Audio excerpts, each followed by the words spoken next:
Welcome to my channel. I'm Bridget, and today I'm sitting down with someone whose music has literally traveled across galaxies. Okay, maybe not literally, but his bass lines will make you feel like they have. He's a music producer and bassist with over 35 years of experience. He's worked with legends like Prince, DMX, Big Daddy Kane, and the OJs, and he goes by the Earthbound Alchemist. He's also my husband. Welcome, Darron Tripp Thomas of Media One Music. Hello, hello, hello. So, Darren, you grew up in Washington, D.C. alongside artists like Anthony Wellington and within earshot of Michelle Indegocello. What was that environment like, and when did you know music was going to be your thing? I knew music was going to be my thing because when I was younger, 8 years old, focal point family always had music playing all the time. Mainly, my dad was into Stax and my mom was into Motown. So I got to grow up with a lot of black music initially before I started branching out listening to other types of music, of course. In 1975 is when I got introduced to the bass guitar. But growing up, I met Michelle 1981, 82, somewhere in time that time frame. We actually met at a pool community event, and the go-go band Prophecy was playing, which she ended up being a bass player for later down the road. And as I got to know her as we grew up, I understood that her dad was the in charge of the Army Blues Band stationed in Washington D.C., which was a huge impact on me because I didn't know that aside from being an artist or being a musician, that your musicianship you can join the military and have a military career, which her dad actually retired in the army as a military musician. So I saw there were other options out there aside from just being in a band per se, and that also led to learning about production, learning about engineering, learning about a lot of different factors when it came to music. And then in my 10th grade year of high school, I met Anthony Wellington, who we had a top 40 band in Washington D.C. area, Oxon Hill High School. He was basically my mentor. I was his understudy for the band Malika, or basically his backup bass player because he was a senior that year. And then musician wise, Michelle and Anthony had very supportive family when it came to their music, and you can see how that family support ended up being highly influential in their future because they both are working musicians with Michelle as an artist and Anthony not only as a bass player but a bass teacher, renowned bass teacher, which is pretty cool because we got to catch up with each other from 2005 when he was starting to play with the Victor Wooten band. We've been very tight ever since. And watching Michelle in the last couple of years get her Grammys, which were long, long overdue. So it's been very much of a inspiring for me and what I want to pursue with my music. Well, as you talk about the bass guitar is such a foundational instrument, but it doesn't always get the spotlight. And you're talking about the foundations, your family foundations and everything. I think of it as a foundational instrument, as a support instrument. But why bass? And what drew you to the bass, and why, that instead of another instrument? My first recollections when it came to music has always been the bass guitar always stood out to me, especially when it came to James Jamerson and Motown. That's probably my highest influence in terms of hearing bass. Of course, music was recorded differently, but something as simple as My Girl by the Temptations. Them two notes, boom, boom, boom, boom, boom, they carried the song, and it made me gravitate towards the bass. As far as bass playing, my older brother, called him T-Bone, it's Darron T-Bone Thomas. He started playing bass at the age of 15 in 1975. Me naturally being his younger brother, and he being my big brother, who I always wanted to be with my big brother and hang out with my big brother. As soon as he would leave, he says, "Don't touch my bass guitars." And of course, I'm gonna touch his bass guitars. It's like, you can't tell me not to when you're not here. And so, as he was learning to be a very profound, funky bass player, I too was learning how to understand the instrument and how it influenced me, and started learning songs off the radio. Mainly, like I said earlier, it was people like Donald Duck Dunn and James Jamerson that covered the radio, and then later on, Sly and the Family Stone, it was Larry Graham, and of course, Larry was the godfather of plucking and slapping the bass. And that was a huge thing growing up in Washington, D.C. Next thing you know, all the bass players like, hey, I got to play like Larry Graham. But bass, even from a jazz standpoint, as I got older, like listening to upright bass players, and as I started getting more into jazz and listening to like Jaco Pastorius and those kind of cats and Alfonso Johnson, and how fusion started to like become an influence because it let me know that music doesn't have to be such a contained entity, and the bass is the foundation. It's the what starts it holds the groove together. So I guess the simple answer is that the bass called to me before I realized that it had called to me, and I've been attracted to that instrument, and I never get bored with it. Well, speaking of calling things and calling names, you call yourself the Earthbound Alchemist. And I love that. But what does that name mean to you, and how does it describe the way you approach making music as a producer? The Earthbound Alchemist came to me. I'm a stargazer, always looking at the constellations. I'm always looking at the sky, especially when there's low light pollution. And I always felt the connection with not only the sky, but also the ocean and water. And people that know me know that I'm a beach nut. And Earthbound Alchemist was basically a cosmic, unlimited freedom of musical expression. Sometimes it can feel lonely, but you have to have all the universe to stop and listen.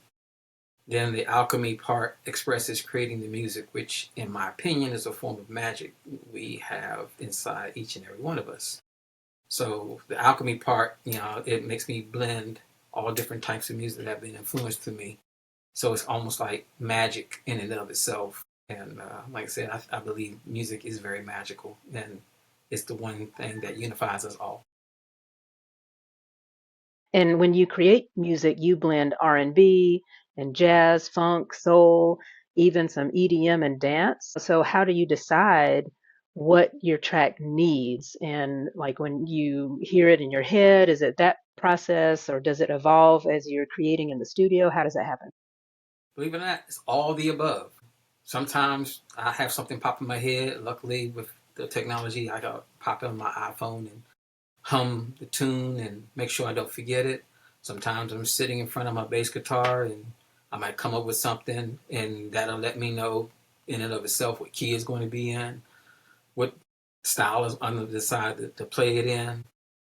And then I have another producer's hat where I was highly influenced from hip hop culture, where I'm like sitting with samples, sitting with different sounds, and so it kind of ends up becoming this. It kind of, I guess, lack of better words, it runs its own course depending on where I feel the spirit's going to move me in terms of the music itself. And there's times where I might do the jazz version of one song and then I'll do an EDM version of the same song, and they have a familiarity to them, but at the same time, they can be completely two different styles.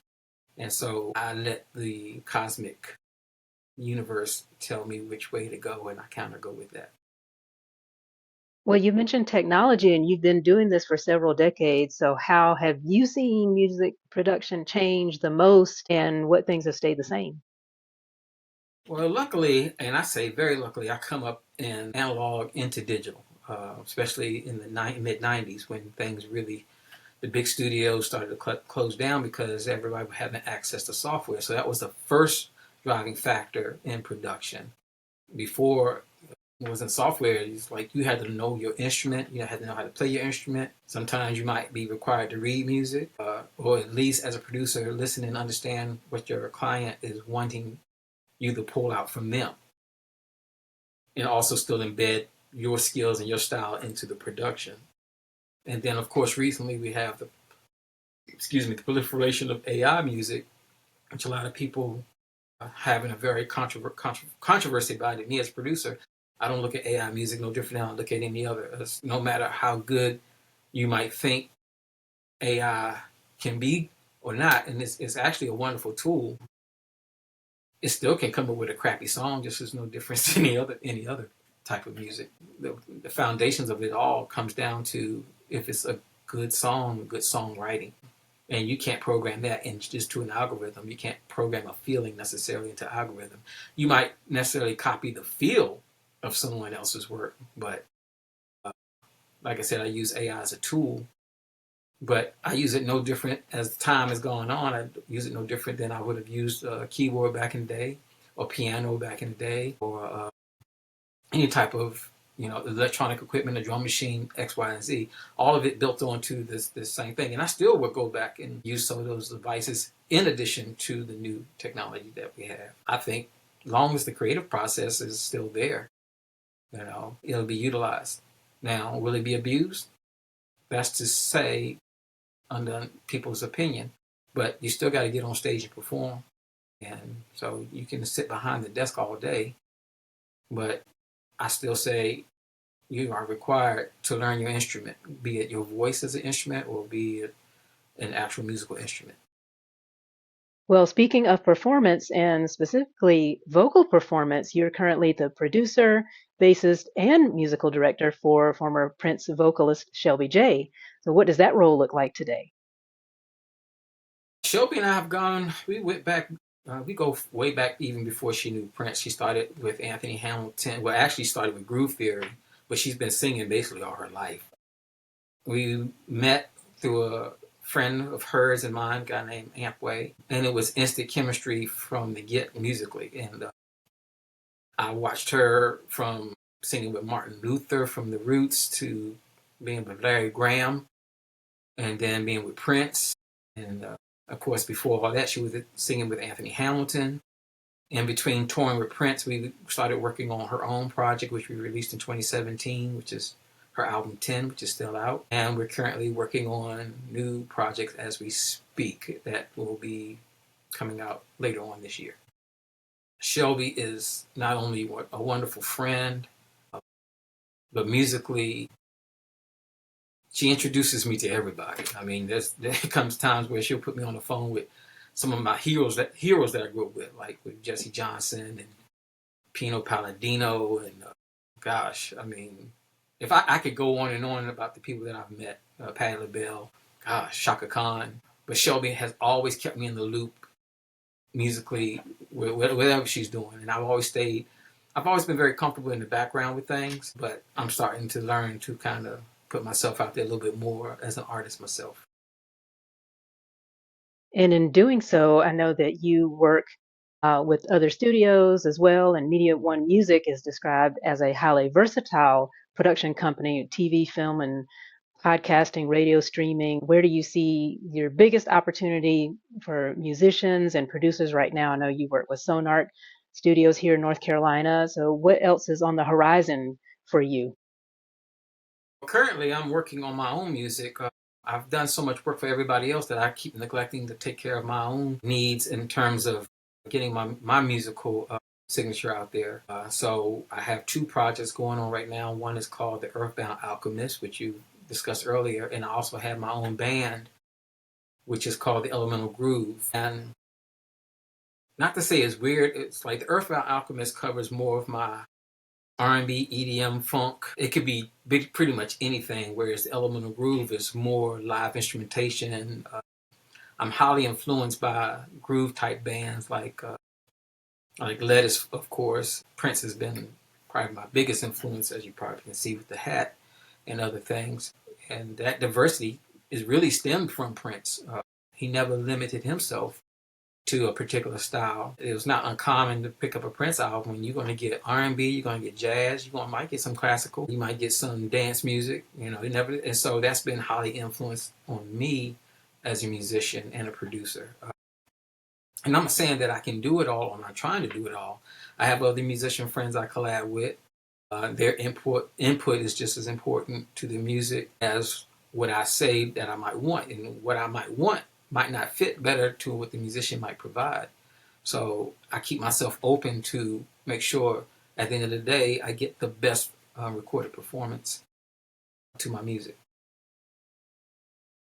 Well, that's awesome, Darren. I want to thank you for your time today. And that is a wrap on today's episode. If Darren's story resonated with you, whether you're a music lover, an aspiring producer, or just someone who believes in the power of following your craft for decades, make sure to subscribe to both of our channels. You can find Darren at Media One Music on YouTube and at MediaOneMusic.com. Follow him on Instagram and Facebook at Media One Music Productions. And if you enjoyed this conversation, drop a comment, share it with a fellow music lover, and that will help our channels grow. And we'll see you in the next conversation. Thanks, everyone. Thank you.